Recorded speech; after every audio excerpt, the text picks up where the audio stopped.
aking mga minamahal na mga anak ng Diyos. Amen. Dito po sa ating bahay palambahan. At ganoon din po sa ating mga kapatid na naka-join sa atin dito sa SOM, no? Sa Pilipinas, kay Kuya Pong, sa Amerika. At of course sa ating gwapo at minamahal na pastor, kay Pastor Edwin, kay Ate Jeannie. So, malapit na po ang ating anniversary. November 3 po ang ating anniversary. At we are now preparing a lot of things para sa ating parating na anniversary. I encourage everybody na magkaroon po tayo ng alay para sa Panginoon, no? Ang ialay natin, magandang ialay natin sa Panginoon ay yung mga kilala po natin, mga kaibigan po natin, no? Katrabaho po natin, invite po natin ngayon pa lang, i-invite, simulan na po natin ang pag-i-invite sa kanila. Amen? Dahil alam nyo mga kapatid, isang kaluluwa lang po na manumbalik sa Panginoon, thousands of angel ang nagsasaya po. So, katulad din po natin noon, nung hindi pa tayo nakakilala sa Panginoon, may mga kaibigan po tayo na nagtiyaga na mag-invite, mag-pray para sa atin, para tayo makadalo po sa gawain ng Panginoon upang makilala natin ang ating Diyos na buhay. Amen? So magandang at pinagpalang hapon muli sa inyong lahat. At ang mensahe ng Panginoon na kanyang ihatid sa hapong ito ay mula po hango ito po sa aklat ng Ephesians chapter 4 verse 1 to 3. Ang pamagat po ay walk worthy of your calling. Sa Tagalog pa, sabi nga doon, no? Lumakad na karapat-dapat ayon sa pagkatawag sa iyo. No? Tayo po daw ay lalakad ayon sa pagkatawag sa atin. Naniwala po ba tayo na tayo lahat ay tinawag ng Diyos? Amen. Amen. Diba sa dyan, chapter 15 verse 16. No? Sabi nga doon, hindi tayo ang pumili sa Kanya, for siya ang pumili sa atin, no? Upang tayo po ay gamitin po niya, no? Na mag-preach ng gospel, no? Ang gospel na ito ang good news na ito na ipipreach natin, ibabahagi natin ay magkaroon ng bunga, at ang bunga ito, it will last, no? A fruit that will last. So, bago tayo magpatuloy, tayo muna manalangin, no? Hallelujah. Panginoon, sa oras na ito, O God, Lord, ako lumalapit sa iyong harapan, Panginoon. At tinataas ko, Panginoon, ang mensahe na iyong ihayag, Panginoon, sa aming lahat.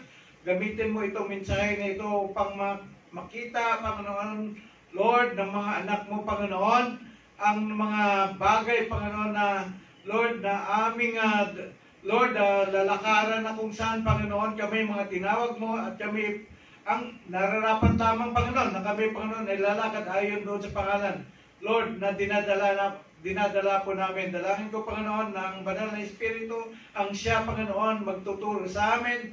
Lord, ilagay mo ang iyong salita, Panginoon, sa aking malabi. Nang masalitang ito, Panginoon, ay Lord, ito yung maririnig, Panginoon, ng mga anak mo, Panginoon. Hindi ako, Panginoon, manangan sa aking sariling talino o sariling kaunawaan, kundi, Panginoon, Lord God, gamitin mo ako, Panginoon, as an empty vessel, O God, that Lord, the anointing, O God, of the Holy Spirit, O God, be upon thy word, Panginoon. Let, Lord, ear, Lord, that will hear, Panginoon, the words, Panginoon, this day, Lord God, we will be blessed, O God. Panginoon, you are the God who is the King of Kings, the Lord of Lords. Right now, as you reveal to me, Panginoon, Lord God, we stand, Panginoon, Lord God, Lord, with your people, Panginoon, in Israel, O God. Lord, we pray, Panginoon, Lord God, that, Lord, itong kaguluhan, Panginoon, na ito, Panginoon, Lord God, ay matigil na, O God, Lord. Lord, we pray for the people affected, Panginoon, Lord God. The Palestinian, our Palestinian brothers, Panginoon, Lord God. We have brother Christian brethren, Panginoon, in Palestine, Panginoon. Of course, Lord, we have also Christian brethren, Panginoon, in Israel, O God. We pray for them, Panginoon. Spare them, Panginoon, from this war, Panginoon, Lord God. we believe, O God, na Lord, ang plano mo, Panginoon, Lord God, sa mundong ito, Panginoon, the prophecy, Panginoon, na Lord, na ito, Panginoon, ay nakasulat sa iyong banal na aklat, Panginoon, Lord God. Lord, it will come to pass, Panginoon. Ito ay darating, Panginoon. That's why you want us, Lord, to be ready. Lord, you want us, Lord, to not be ignorant, Panginoon, Lord God. So here we are, O God, teach us, Panginoon, Lord God.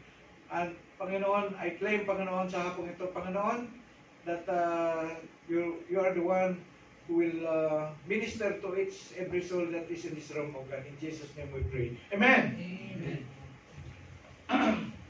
So, magandang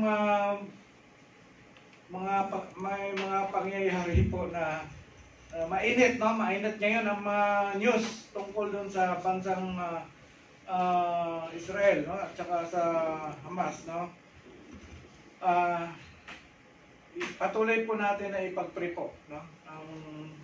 Actually, palagi lang naman naglalaban yung dalawang ano na yan, simula nung Canaanites, no?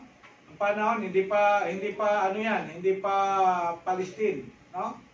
So noon pa man panay ang away nila noon, no? Panahon ni King Saul. Kanina nga nag-share kami ni Ate Joanny, no? Si King Saul noon, inutusan ng Lord na patayin yung lahat ng mga Canaanites, no? Yung tapos ang nangyari, hindi niya sinunod, nag-disobey siya sa Panginoon. May mga remnants kaya, no? So the consequence of the disobedience ni Saul po ay nagkaroon ng bad effects, no? Anyway, balik tayo dito sa ating tinatalakay na paksa, no? So, basahin po natin ang susunod na wala na.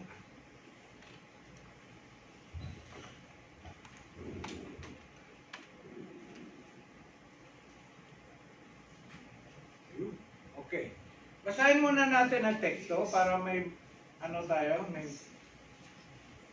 basihan na sa ating pag-uusapan. Ephesians chapter 4 verse 1 to 3 sa English. Therefore, the prayer okay, sabay po nating basahin. Mababasa niyo? Kikita niyo? Opo. Okay, sige. Basahin natin sabay. 1, 2, 3. Therefore, I, the prisoner for the Lord, urge you to walk worthy of the calling you have received, with all humility and gentleness, with patience, accepting one another in love, diligently keeping the unity of the Spirit with the peace that binds us. Tagalog. Bilang isang ginagawa kahit sa paglilingkod sa Panginoon, hinihiling ko mamuhay kayo ng karapat-dapat bilang mga tinawag ng Diyos. Maging mainam kayo, mapagpakumbaba, maguwain at mapagpakumanhin sa mga pagkukulang ng bawat isa bilang pagpapakita sa pag-ibig ninyo. Pagsikapan ninyo panatili ang pagkakaisa mula sa banal na Espiritu sa pamagitan ng mapayapa ninyong pagsasamahan. Amen. Okay, isi-share ko na lang ulit mamaya sa ating group, no? Para mamaya ma-review ninyo. So, ito po yung si Paul ang nagsalita dito, no? At itong sulat ni Pablo ay para sa mga taga-Ephesus, no? Kaya pamagat ng aklat na ito is Ephesians, no? So, nung nandoon po siya sa Ephesians, tingnan natin kung ano itong Epheso, no? Ito yung Epheso, no? Brief historical context of Ephesus, no? Itong Epheso na ito, doon yan sa bansang Italy ngayon, ano? Or doon banda yan. Okay. Ang Epheso, ito ay napaka-importanting syudad, no? With great political and religious power, no? Number 2, nandoon po ang tatlong malaking templo, 3 temples built for the worship of the Roman Emperor. No, may templo doon na kung saan Ang templo na yon ginagamit para magsamba ang mga tao sa Roman Emperor. Ang mga Roman Emperor noon, sinasamba nila, hindi yung Diyos. No? Number 3, one of the largest temples in the region was in Ephesus, no? And dedicated to worship of the goddess of virginity and childbearing, Artemis. Marami silang mga goddess at that time, no? So, number 4, the Ephesians placed major importance on the idea of spirituality. They use astrology, mahilig sila sa astrology at saka sa mga magic, no? Number 5, they were widely known for their Ephesian letters, pieces of papyrus with blessing or curses written on them. Yung papyrus na yon, may mga sulat-sulat yan, no? No, ito yung ginagamit ng mga sorcerer, no? Sabi nga dito, sorcerers would cast spells on the paper to either heal the bearer, no? Or so that someone else could become sick. Yung parang yung pangkukulam, no? Alam mo, may lalapit sa sorcerer at gusto magpapagaling, susulat lang ng sorcerer, gagaling ka. O bibigay sa kanya, no? Papyrus yung ginagamit noon. No, ganun din yung pagkukulang, no? Whether it will heal, no, the one who is asking, and parang sa atin, no? Gusto mo mangkulang. Ganun, hindi lang sa Sikihor ang naging uso, kahit nung unang panahon pala meron na, no? Sorcery, no? Ayan. When revival came to Ephesus, the sorcerer burned their books filled with spells and incantation used in their magic, and eventually nagkaroon ng kaguluhan. That time, may mga Kristiyano na po na nandyan po sa Ephesians, sa Ephesus. No? Kaya si Pablo nagsulat ng kanyang epistle, no? Sumulat siya sa mga Kristiyano na taga-Ephesus, no? So, ito yung kanyang isinulat, yung binasa po natin kanina, no? Na sabi dito, bilang isang bilanggo, dahil sa paglilingkod sa Panginoon, hinihiling ko na mamuhay kayo ng karapat-dapat bilang mga tinawag ng Diyos. Maging mahinahon kayo, no? Mapagpakumbaba, maunawain, mapagpaumanhin sa mga pagkukulang sa bawat isa, isang pagpapakita ng pag-ibig ninyo, no?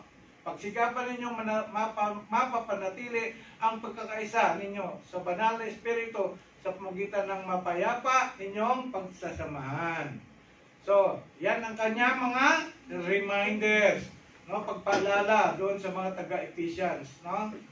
Ngayon, tayo mga kapatid, sa panahon natin ngayon, no, at maging yung mga unang mga Kristiyano at that time, no, imagine they are living in a world, no, na maraming mga unbelievers, no. Ayun kanina binasa natin na kung saan yung Ephesus, andoon yung pinakamalaking templo ng place of worship, na kung saan yung sinasamba po ay hindi ang Diyos na buhay, no? Hindi tunay na Diyos ang sinasamba, kundi yung emperor mismo, no? Sa Egypt, ang sinasamba nila, Paraon. Diba? So, pagdating sa Europe, no? Ang sinasamba naman nila doon, mga Diyos-Diyusan din, no? Mga hindi tunay na, yung mga namumuno, no? Yung mga hari nila, ang kanilang sinasamba. Tayong mga Kristiyano, at yung mga Kristiyano nung panahon na yun, ni Pablo, no? Nagkaroon ko ng identity. No, kasi sabi niya dito, kayo lumakad, no? Worthy of your calling, no? Ayon sa inyong pagtawag sa inyo. Ano ba itong ibig sabihin nito? Para malaman po natin, kailangan po malaman natin ano ang identity natin. Ano yung pagkilala natin, no? Pag tayo tinitingnan, tayo nakikita, ano po tayo? You are loved, no? You are loved. Kayo ay inibig ng Diyos, no?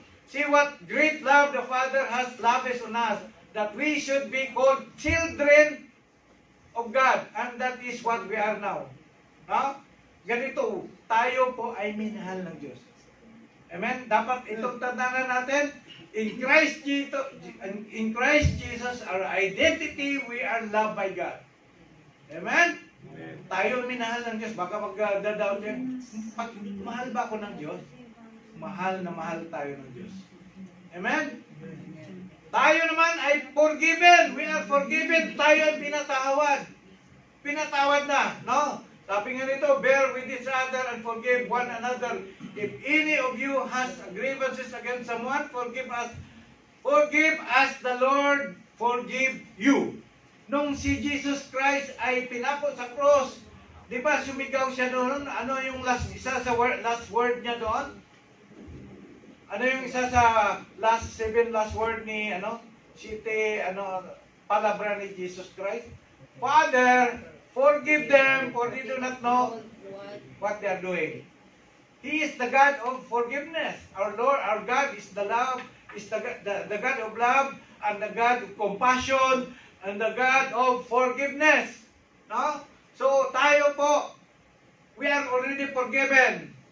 Amen. No? Amen. When we accepted the Lord Jesus Christ as our Lord and Savior, we are forgiven. Amen. Amen?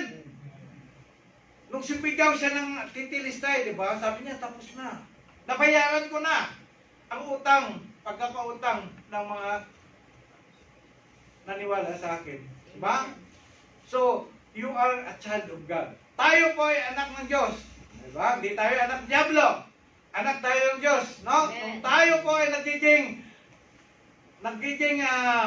tumanggap kay Jesus Christ, tayo nagiging anak ng Diyos. Sabi nga dito, so in Christ Jesus, you are all children of God. Through faith, no? Our faith in Jesus Christ confirms our identity as a child of God. Ang pananampalataya po natin kay Kristo ay nagpapatunay, no, na tayo po ay tungkol sa ating identity na tayo ay anak ng Diyos. Amen? Ephesians chapter 2 verse 19, no? And we are redeemed. We are redeemed. In Him we have redemption through His blood, no? The forgiveness of our trespasses according to the riches of His grace. And you are a new creation. No? Sabi sa ano niyan, sa 2 Corinthians 5:17, if anyone is in Christ, he is a new creation, no? The old has come, no? The old has gone, and the new is here, no? So you are now a new creation. We are now a new creation, no? Hindi na tayo lumang nyil, no? Hindi na tayo lumang saldi, no? No, dati ano yung lumang pagkatao natin? No? Nasa kadiliman po tayo, di ba? Yung bunganga natin, yung mga labi po natin, puro mga pagmumura ang lumalabas. Baka yung labi natin noon, baka pag tinitingnan, usok ang lumalabas, di ba? Sigarilyo, no? Ang in-intake naman mga alak, di ba? Ngayon hindi na, di ba? Pag tayo ay nasa kay Kristo na, no? Tayo po ay babaguhin ng Diyos, no? Tayo babaguhin ng Diyos. Yung lumang joke, no? Na panay ang parang galit sa mundo na pag nahulog lang yung penyan, nagmumura. Ngayon hindi na. Praise the Lord ang lumalabas. Praise God, no? Yan ang mga papuri ang lumalabas sa mga labi natin ngayon. Hindi na puro mga pagmumura. Papuri para sa Diyos. Amen? Dati hindi marunong manalangin, hindi nag-spend sa panalangin. No? Ngayon, prayerful na. Diba? Ganon yun eh. No? Kung dati nalulong sa pag-spend ng time sa paglalaro ng ano yan? ML. Ano yung ML? Anong ibig sabihin ng ML? Hindi ko marunong yan eh. Oh. Ngayon, hindi na ML. Oh, pagbabasa ng salita ng Panginoon. Totoo ba yun? Ayan, sigurado. Okay. But God You know, if we are in Christ, God, ultimately, God will change us from glory to glory. Totoo po yun. Kapag sinurinder po natin ang ating buhay kay God, kay Jesus, no, God will do something. No, ang salita ng Panginoon, it will not return null and void. No, mayroong mangyayari sa buhay po natin if we want the Lord change us. No, if we let the Lord manage our life. Okay, then you are chosen. Kayo ay pinili. Mga pinili kayo. You are chosen people. A royal priesthood, a holy nation, God's special position, that you may declare the praises of Him who called you out of darkness into His wonderful light. Tayo ay pinili. No? Tayo ay pinili. No? Kaya, itong pinakahuli, you are called. Kayo ay tinawag. No? Tayo ay tinawag. To this you were called because Christ suffered for you. No? Leaving you an example that you should follow in His steps. Sabi ni Pedro. 1 Peter chapter 2 verse 21. No? Because you are called, dahil po tayo ay tinawag, kailangan na natin mamuhay worthy of our calling. No? Ang tanong, what is the calling? Ano itong pagtawag? Sagot? Ang sagot po, ito ay hindi isang tiyak na pagtawag.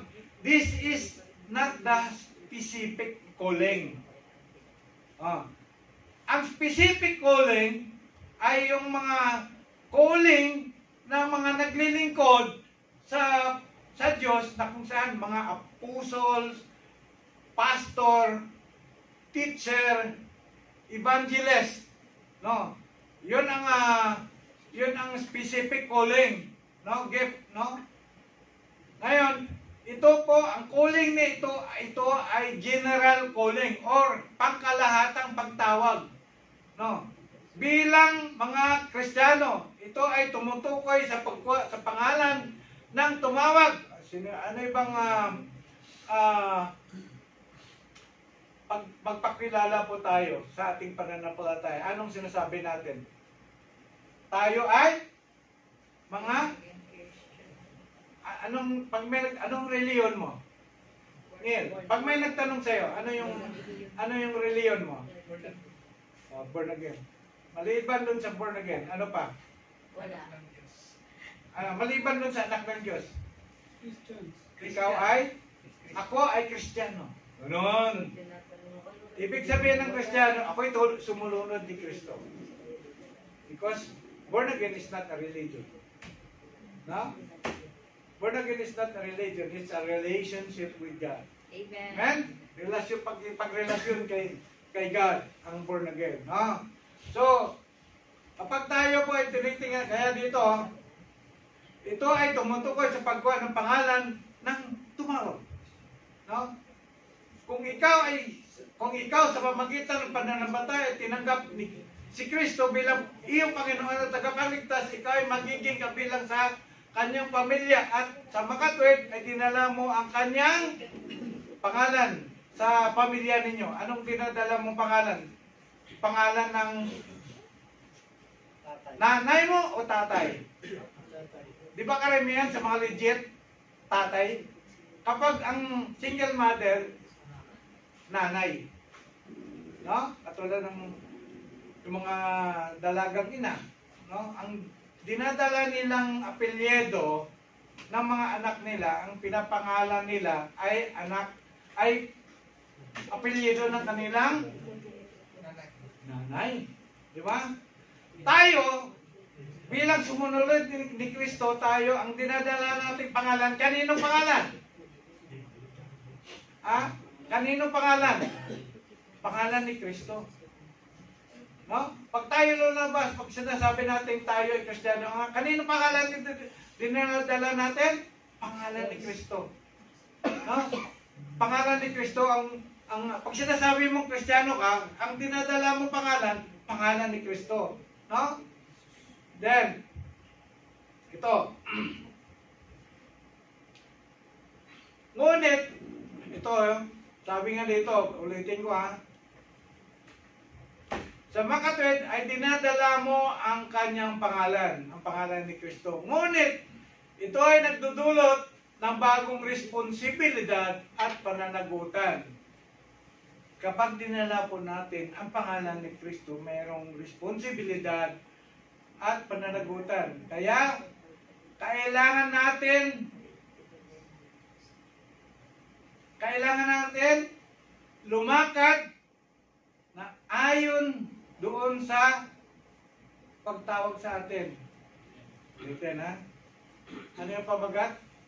Kanina? Tagalog? Dapat. Mahaba yun eh. Lumakad ng karapat. Lumakad ng karapat dapat ayon sa pagkatawag sa iyo. Kailangan lumakad tayo ng maging karapat dapat. Parang pulis.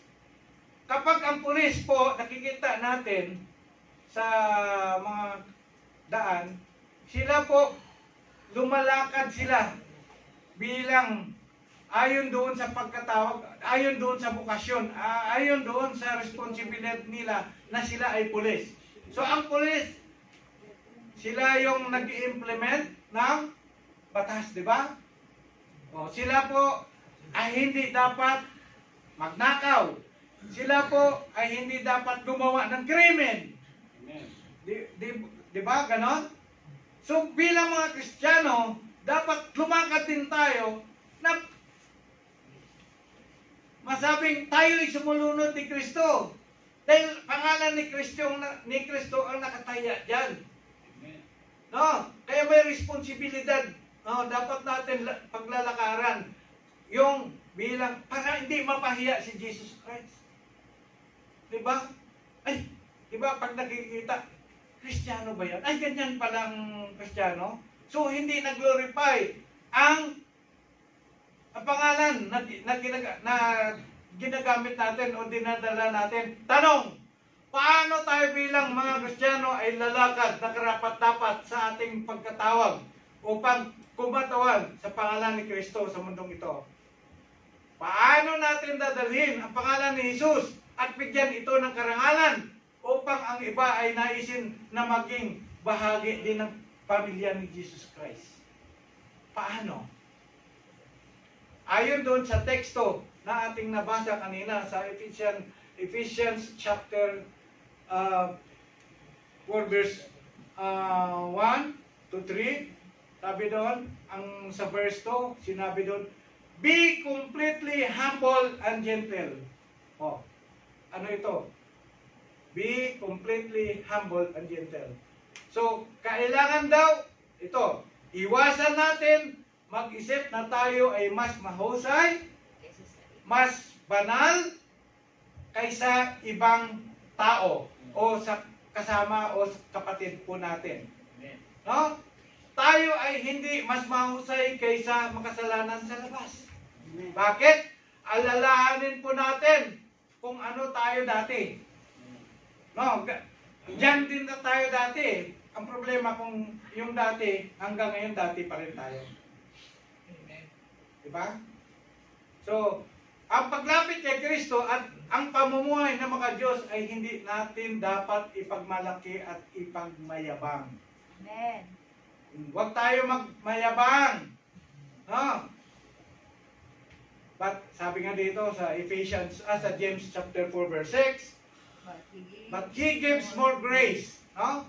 Therefore, it says, God opposes the proud, but gives grace to the humble. Amen. Opposes the proud. Ang problema, maraming tao dito sa mundong ito. Number one, bakit si Lucifer bumagsak? Dahil sa pride. Dahil sa kayabangan. No? Dahil sa gusto niyang maging katulad, maging kapantay ng Diyos. Si Eva, isa doon sa naging dahilan, bumagsak ng tao dahil sa pride. Di ba? Dahil sa pride. Nung unang sa first temptation, nung tinempt siya, nag-aspire siya magkaroon siya ng karunungan. No? Kapag kinain daw yung prutas, maging marunong siya. Ano? Ayan. Merong tinuro si Jesus Christ na tungkol dito sa kayabangan. Dito sa Lucas chapter 18 verse 9 to 14, basahin po natin. May mga tao roon na matuwid ang tingin nila sa kanilang sarili, no? At humahamak sa iba. Kaya sinabi ni Jesus sa kanila, ito'y parabol, no? Talinaga, no? Sinabi ni Jesus sa kanila ang talinhagang ito. Sabi ni Jesus Christ, mayroong dalawang lalaking pumunta sa templo. Yung templo noon, yung Temple of Solomon, no? Pumunta sa templo upang manalangin. Isang Parisiyo at isang maniningil ng buwis. Yung isang maniningil ng buwis, ang tingin ng tao noon, pag tax collector ka, magnanakaw. Totoo naman, at that time, mga corrupt, no? Corrupt ang mga tax collector. Nag-aabuso po sila, no? Sa pagpaniningil ng buwis. Tapos itong Parisiyo naman, sabi, tumayo ang Parisiyo at nanalangin tungkol sa kanyang sarili. At sinabi niya, ito, tingnan niyo pala the way kung paano manalangin ang Parisiyo. Sabi ng Parisiyo, O Diyos, nagpapasalamat ako sa inyo dahil hindi ako katulad ng iba na magnanakaw. Hinampin niya yung kanyang sarili sa ibang tao. No? Sabi niya, mandaraya at mga kalunya o katulad ng maniningil ng buwis na ito. Kasi may nakita niya yung kasabay niya manalangin, yung tax collector eh. No? Sabi niya, maraming salamat dahil hindi ako katulad ng tax collector na ito, no? Sabi niya, 2 beses ako, pinagmamalaki niya, oh. 2 beses akong nag-ayuno, 2 times in a week, na nagpa-fasting daw siya. Sabi niya, at nagbibigay ako na ikapo ng lahat ng kinikita ko. O yan, yan ang ganda ng panalangin ng kwante, ng Parisiyo. Anong tawag dyan? Self-righteous. No, nagmamalaki. Self-righteous. Okay, basahin natin patuloy yung susunod. At ito naman ang panalangin ng tax collector. Sabi niya, ang maniningil naman ng buwis ay nakatayo sa malayo, no? At hindi man lang makatingala sa langit. Siguro nakaganon, no? Okay. Dinagukan niya ang kanyang dibdib, ganon, at sinabi, Diyos ko, mahabag po kayo sa akin na isang makasalanan. Anong conclusion ni Jesus Christ? Ang sinabi niya, sinasabi ko sa inyo na ang maniningil ng buwis na yon ay umuwing itinuring ng matuwid ng Diyos. Ngunit ang Parisiyo ay hindi, sapagkat ang nagpapakataas ng kanyang sarili ay ibababa at ang nagpakababa ay itataas. Ngayon, tanong po dito sa inyo ngayon. Saan ba kayo dito sa dalawang tao ito? Tax collector ba kayo? Or Parisiyo? Sinong gusto magiging Parisiyo? Sinong gusto manalangin? Sinong gustong gumaya ng panalangin na ginawa ng Parisiyo? Oh. So, sino gusto sino yung sa Parisiyo? No, amen yun. Oh, no, amen. Itong tax collector. Amen! Ibig sabihin, hindi natutulog, hindi naantok. So, ito may magandang aral tayo dito mga kapatid. No? Sa attitude natin ng panalangin, minsan may marinig ka ng langin, pinapanalangin yung kasalanan ng ibang tao. Tama. No? May ganun, self-righteous, na nanalangin, ang panalangin niya, kasalanan ng ibang tao. Instead na mag-focus doon sa kanyang sitwasyon, sa kanyang kasalanan na magpakumbaba siya, ang pinapanalangin ang kasalanan ng ibang tao. Pag-focus tayo sa sarili natin. Amen. No? Wala nang ibang nakikita sabi niya, mas magaling, sabi nga dito, iwasan, no? Tinitingnan ng Pariseo na siya ay mas matuwid ang tingin niya sa sarili niya kumpara doon sa ibang tao. No? Lahat po tayo mga kapatid ay makasalanan. Walang sino man ang hindi nagkakasala. Amen? Amen. Ngayon, yan ang tapyasin po natin. Yan po ang tapyasin, alisin po natin, no, sa ating mga sarili. No? Pag-focus tayo sa ating sarili. Instead na tumingin tayo sa ibang tao, sa kasalanan, pagkukulang ng ibang tao. Lalo na sa panalangin. No? Kasi isang pagmamataas yan. At tingin mo na mas huli ka. Do not look at yourself that you are most holy than others. Amen? Amen. Ngayon,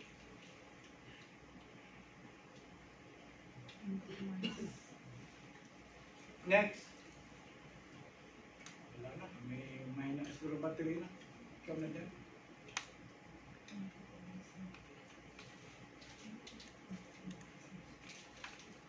Ham.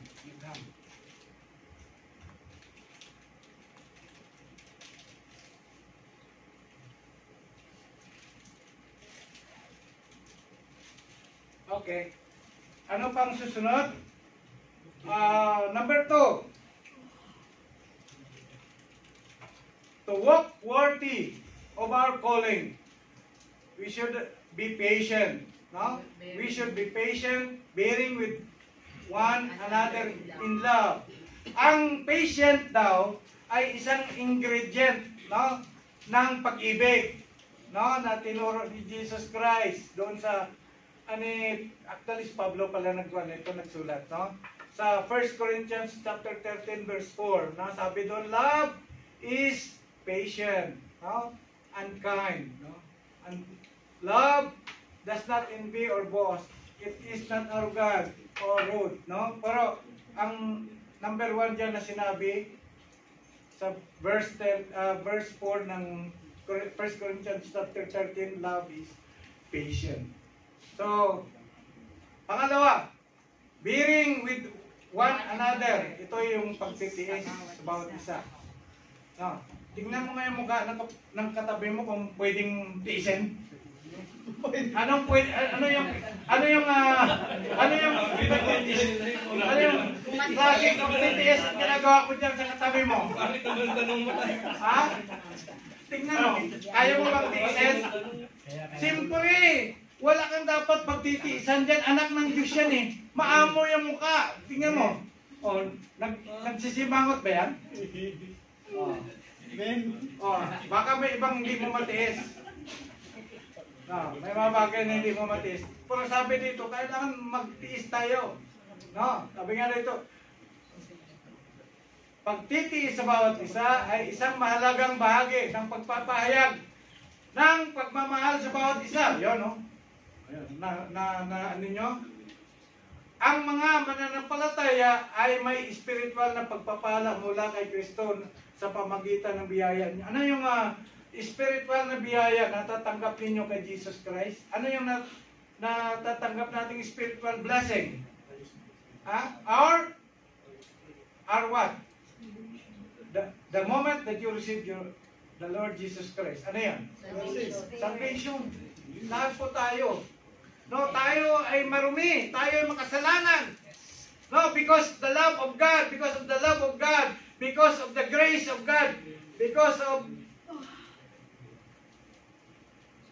the spiritual blessing that He gave us is our salvation. No? Kaya dito, lahat po tayo, binigyan tayo ng bagong identity, katulad ng mga binanggit ko kanina. No, binigyan po tayo ng bagong identity at ngayon ay magkakapatid na tayo. No, tayo po ay magkakapatid na. Walang sino man sa atin ang perfecto. Okay. Walang sino man sa atin ang perfecto. Madalas nating nabibigo ang Diyos. At hindi maiwasang mabigo din natin ang bawat isa. Mga katulad yan, may expectation ng Lord sa atin. But sometimes, because of our weaknesses, no?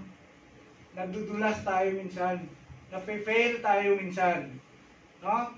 Kaya, sa mga kapatid po natin, minsan umaasa din sila sa atin, may mga bagay na hindi natin natutupad, no? Kaya dapat po tayo ay magtiis, no? Magtiis. Magbigay po tayo ng tawag dito, chance, no? Sa mga kapatid po natin.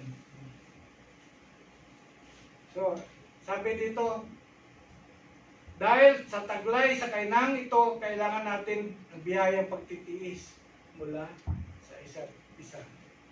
Sabi nga ni Jesus Christ doon sa mga disciples niya, and He said to him, you shall love the Lord your God with all your heart, and with all your soul, and with all your mind. And verse 38, this is the great and first commandment. And verse 39, and the second is like it. You shall love your neighbor as yourself. That is in Matthew chapter 22, verse 37 and 39. Okay, number 3. Ano yung una kanina? Ano yung una kanina? To make worthy of our calling. Ano yung gagawin natin? To be humble. Completely humble. No? Pangalawa, be patient. Bearing one another in love. Amen? Ang pangatlo, make every effort to keep the unity of the Spirit through the bond. Ito yung topic dito ay kailangan magkaisa. No? Unity. No? Tulad ng, alam nyo, sa mga buto po natin, merong, para mag-connected ang mga buto natin, kailangan merong ligaments, no? Litid, ang tawag daw dyan. Tama ko, Ate Johanny? Litid. Yung litid, nakakonect yan sa isang buto, connected to the other buto. Yan. Mamaya. Tulad na ligaments ng katawan na nag-uugnay sa dalawang buto, pagsikapan natin ang pagkakaisa upang manatiling gumagana ng tama ang katawan. Tayo dapat ay maging katulad ng litid na nag-uugnay sa katawan upang ito ay hindi manghihina. Otherwise, ano kaya mangyari kapag walang litid? Grabe ang ginawa ng Lord, no? I appeal to you, brothers, in the name of the Lord Jesus Christ, that all of you agree with one another, so that there may be no divisions. No, walang division among you, and that you may be perfectly united in mind and thought. 1 Corinthians chapter 1, verse 10. Napakalaga po na ang katawan ay, lalo na ang katawan ni Kristo, kailangan magkaroon ng unity. No? Napakahalaga yun. Kapag may division, problema. Maging problema sa pastor. No? Kaya, ito yung sinasabi ko kanina, yung katawan na kung saan may ligament. No? Ito yung ligament. Posterior talofibular ligament. Yan, no? Anterior talofibular ligament. Ito yung sa baba. Nakakunik, no? Ito yung nagpukunik sa mga buto, no? Then, tayo dapat parang ligament, no? Malapit na. Number 4. Ano yung number 1 niya? Ang nakalimutan ko. Humble. Kailangan maging humble. To be worthy of our calling as Christian, as child of God, no?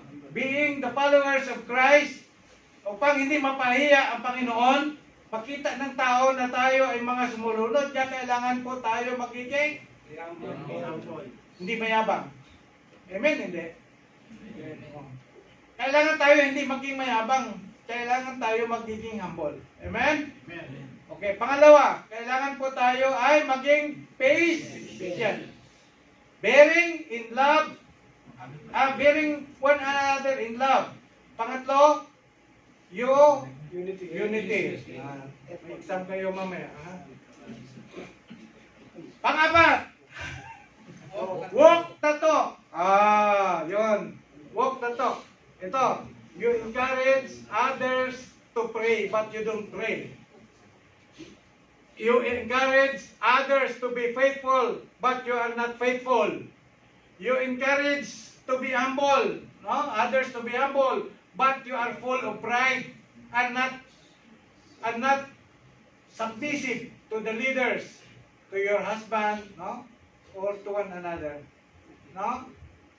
Or a lot, no? Maraming mga bagay. You encourage people, members to pay or to give the tithes, no? Their tithes, but you are not a tithes giver. Diba? Ganun eh. So ang tawag dyan, hypocrisy. Yes. Dapat hindi tayo maging hipokrito katulad ng mga Parisiyo. Because that is the illness of the religious leader at the time of Jesus, yung mga Parisiyo po. No? So, kailangan maging totoo tayo kung ano yung mga sinasabi natin. Kailangan, yun ang ginagawa natin. No? Kaya, mag-ingat po tayo na magsalita ng dapat na yan sa sarili muna natin. No, bago natin sabihin, hindi nanalangin, ay hindi nagbibigay ng tithe, hindi ito matuwid, hindi ito, dapat ano muna natin sa sarili natin. Ito ba ay ginagawa ko? No? Ito ba ay I walk the talk? No? Do I walk the talk? Nilalakaran ko ba yung sinasabi ko? No? Kaya po, magsasalita ako dito. Sinasabi ko sa Lord, sabi ko, Lord, wag mo akong hayaan na magsalita na yung sinasabi ko, hindi ko ginagawa. No? So, sabi nga dito, sa 1 John chapter 2 verse 3, we know that we have come to know Him if we keep His commandment. And whoever says, I know Him, but does not do what He commands, is a liar. No. And the truth is not in that person. Ang katotohanan ay wala sa taong iyan. No? James chapter 1 verse 22, sinabi doon, but don't just listen. Amen. Don't be just a listener, no? Of God's word. You must do what it says. Otherwise, you are only fooling yourself. Parang nag-aaral ka ng engineering, nag-aaral ka ng doktor, o nag-aaral ka ng isang yung kurso na pagkatapos ng iyong pag-aaral, nagkaroon ka ng diploma, hindi mo ginamit ginamit ang napag-aralan mo. No? Ito'y ganun din po sa mga natin, sa pakikinig ng salita ng Panginoon. No? At kung tayo po ay nakikinig ng salita ng Panginoon, sometimes people pinipili nila yung gusto nilang sundin. Ay, ito lang. Ay, hindi ko pa ito kayang sundin. Ito, no? Ay, hindi ko ito babasahin kasi huwag natin pipiliin ang salita ng Panginoon. No? You must do what it says, otherwise you are only fooling yourselves. No? Kailangan po gawin po natin ang ating mga narinig at ating mga nababasa during our devotion. During our devotion, kailangan po natin sundin ang kanyang mga sinasabi. I-apply po natin sa ating mga sarili. Alam nyo, sa devotion po natin, personal ang nakalagay doon sa application. Personal application. Ibig sabihin, sa personal application, isusulat mo ano yung nakita mong pwedeng i-apply mo sa sarili mo. Hindi yung ano yung nakikita mo i-apply para sa iba o para sa lahat. Para sa sarili mo. No? Ayun ang plan. Ngayon mga kapatid, meron pa. Isa na lang. Ito na lang. The time is, let your light shine to walk worthy of your calling, being a a child of God, being followers of Jesus Christ, you need to let your shine before men. Ito, in Matthew chapter 5 verse 16, let your light to shine before men, that they may see your good works and glorify your Father which is in heaven. Examples of how you let your light shine before others is, number one, to show compassion to others. No? Jesus expressed deep compassion for all people in Matthew chapter 9 verse 36. Sabi doon, no? When he saw the crowds, he had compassion for them because they were harassed and helpless, like sheep without a shepherd. No? Yan, una, magiging compassionate po tayo. Okay, next, magkaroon po tayo ng Christ-like character. Number two, we need to show generosity.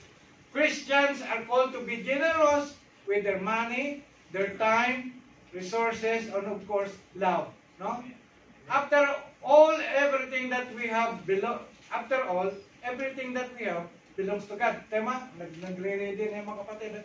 Totoo po yan? Naniwala ba kayo na lahat ang mayroon tayo, kung ano mayroon tayo, ito po ay pagmamaari ng Diyos? Amen. Amen? Ito lahat ay kaloob ng Diyos sa atin. No? Amen. So we should share our God-given blessings with those in need and give without expecting anything in return.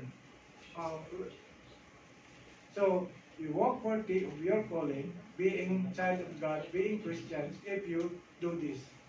Amen? Ito naman, susunod. You let your life shine before men by showing that your life has changed. No.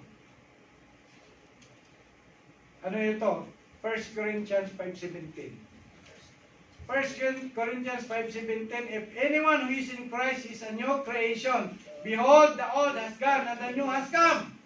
Ibig sabihin, bilang sinasabi mo na ikaw ay born again Christian, you are followers of Christ, something has changed in your life. Nagkaroon ng pagbabago sa buhay mo. Amen? Nagkaroon ng dating ikaw ay puno ng bisyo, no? Maraming mga bagay na hindi naging kalugod-lugod sa Panginoon ang ginagawa mo. Ngayon po ay binago ka na ng Diyos, hindi mo na yun ay ginagawa. At mga bagay na kung saan ang Diyos mismo ang nalulugod, no? Ang nalulugod, na kinalugdan ng Diyos yun ang ginagawa mo. No? Nagkaroon ng pagbabago. Kasi the moment that we surrender our life to the Lord Jesus Christ, God is changing us from glory to glory. Amen? Amen. Binabago po tayo ng Diyos araw-araw. Amen? So we need to show to people, no? That is our best testimony. Hindi lang yung ang salita, kundi kung ano yung makikita nating pagbabago sa lifestyle natin, makikita ng tao, ay ito binago ng Diyos, mayroong Diyos sa buhay niya. Na may kapangyarihan para pagbago. Amen? Then, the best way, ito na, the last, no? But not the least, the best way to let our life shine before others is to share the gospel. Yan.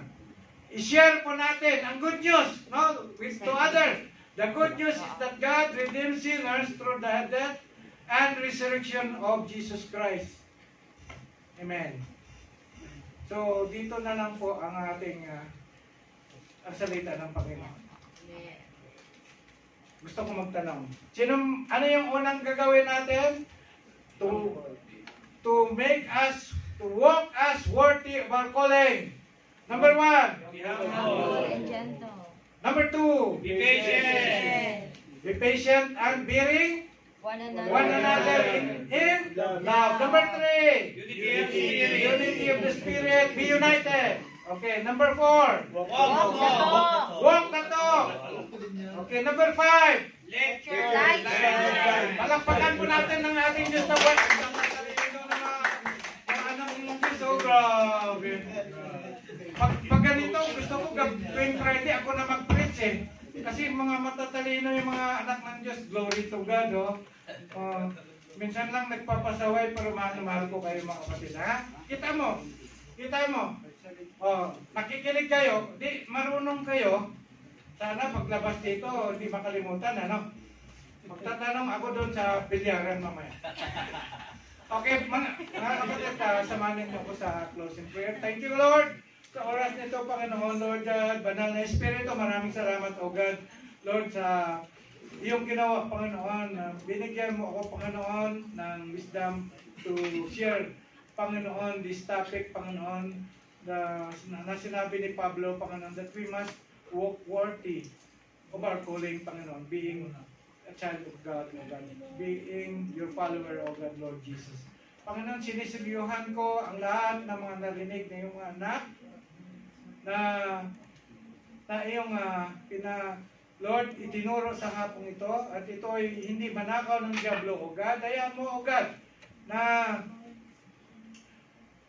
kami, Panginoon, ay mamuhay, Panginoon, sa mundong ito, worthy of our calling, Panginoon, being your children, O God. Panginoon, let the Holy Spirit works in every one of us, O God.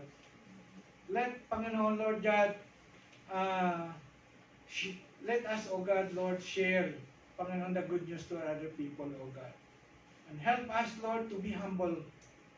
And help us, O God, Lord, to be patient, Lord, to bear with one another in love, and to be united, Panginoon, to keep the unity of the Spirit. Lord, help us, O God, to walk that talk.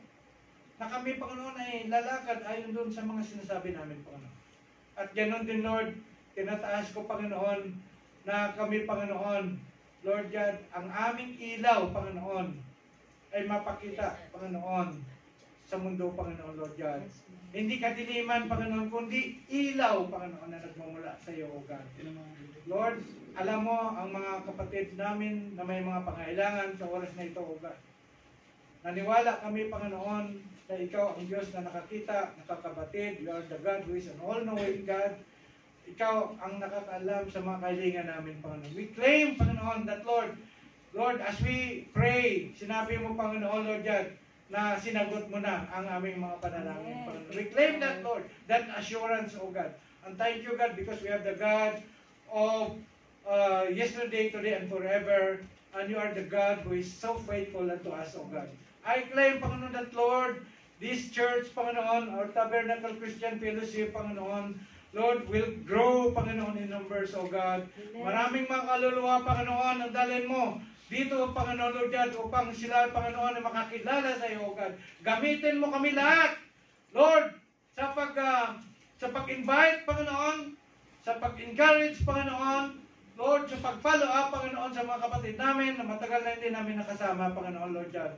Lord, I pray sa lahat ng mga programa, lahat, Panginoon, ng mga plano namin. Let this plan, Panginoon, be your plan. Na, Panginoon, without you, we are nothing, O God. Lord, I pray for all the workers, for all the servants, Panginoon, of this church, Panginoon, Lord God, that you will, Lord, release, Panginoon, our rain down, Panginoon, your blessing, Panginoon, upon them, O God. And you will protect all of us, O God, from any sickness, Panginoon, Lord God, na naglilipan sa mundong ito, even our family, or even our loved ones in the Philippines. We pray, Father God, for the forthcoming, Panginoon, anniversary, O God, that you are the one who will give us, Panginoon, Lord God, help us, Panginoon, and reveal us for the preparation, Panginoon, help us for the preparation, O God, of that anniversary, Panginoon, Lord God. We pray for the preacher na gagamitin mo, Panginoon. I pray also for the next pastor and pastoras, Panginoon, na itatalaga mo, Panginoon, Lord God. Lord, let them walk worthy of the higher calling para sa kanilang buhay, Panginoon, that they will walk being your shepherd who love the flocks, who love the sheep, Panginoon Lord God. Panginoon, maraming salamat sa hapong ito. Ito, Panginoon, hiningi ko sa pangalan ng Panginoon Jesus. At sa pakipagpisan ng banal na Espiritu, Ama, ito ang aking dalangin. Amen.